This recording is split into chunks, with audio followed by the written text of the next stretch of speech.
Hello, my name is Donald Fullerton, and I am an applicant for the position of Chief of Police for the Red Oak ISD Police Department. I'm a proud Red Oak alum and Army veteran.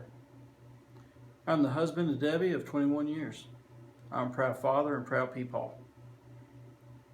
Some know me as Red, Officer Red, Coach Red, or hey, aren't you the twins' dad? I've been a police officer for 24 years. I started my law enforcement career in 1992 with the Red Oak Police Department. There I served as a patrolman, a patrol supervisor, a detective, lieutenant, and then in 2002 to 2007 I was chief of police. After leaving Red Oak, I then went to work for DynCorp International. There I served a year in Afghanistan training Afghan police chiefs in the areas of finance and logistics.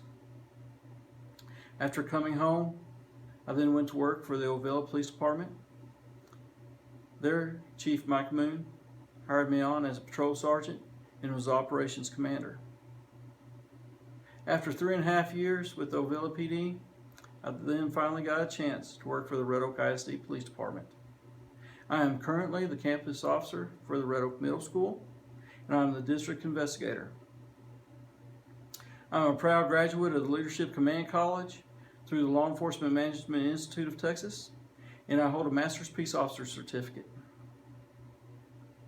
The reason I would like to be the Chief of Police for the Red Oak ISD family is because I believe that I have the knowledge, the training, and the experience to lead, inspire, and to serve the members of this police department.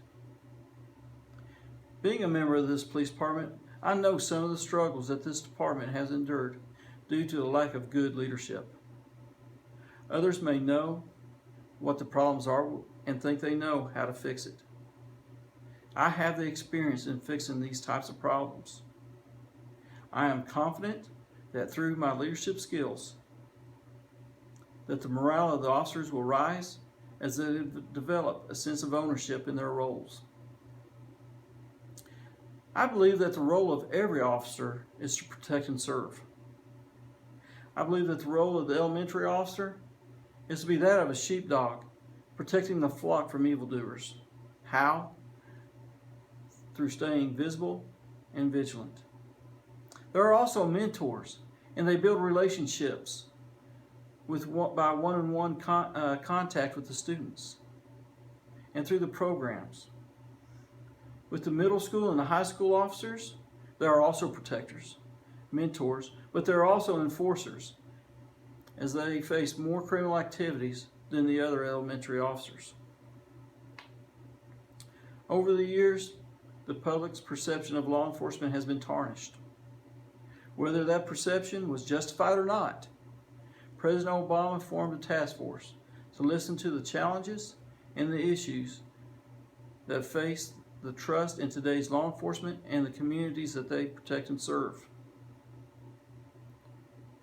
The task force recommendations, backed with action plans, were organized around 6 main topics or pillars.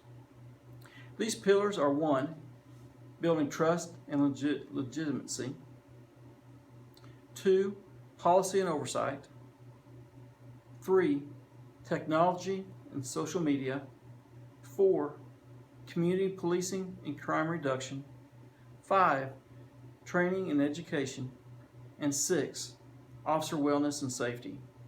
Though all these are important, I believe that the 2 most important are number 2, policy and oversight, and 5, training and education.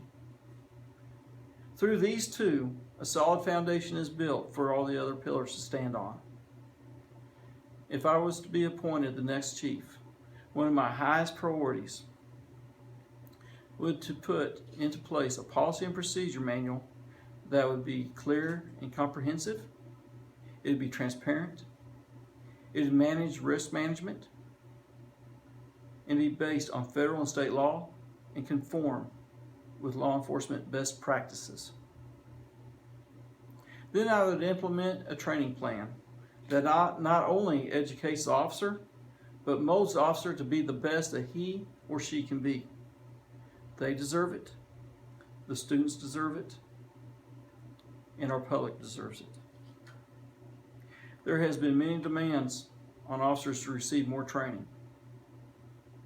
Besides the legal updates and other in-service training, our officers need more training in de-escalation, crisis intervention, and active shooter.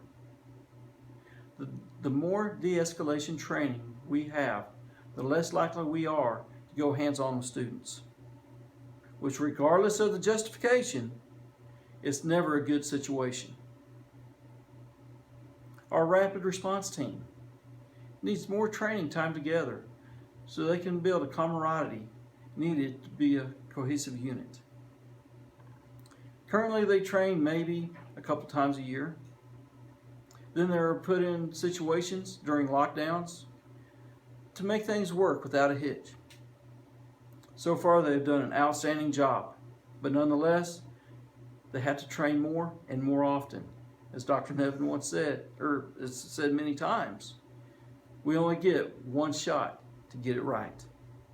Real life scenarios can be easily put together by recruiting actors from the Police Explorers, other agencies, and recruits from the academy. While school is not in session, a number of comp time hours officers build can normally have to work off can be done for training as well. With strategic planning, more topics can be covered during PD planning/training weeks. Though not all classes are offered during this time, with proper planning and a new department structure, campuses can be covered while officers train. I also believe that an FTO or a field training program is essential for new officers in the department.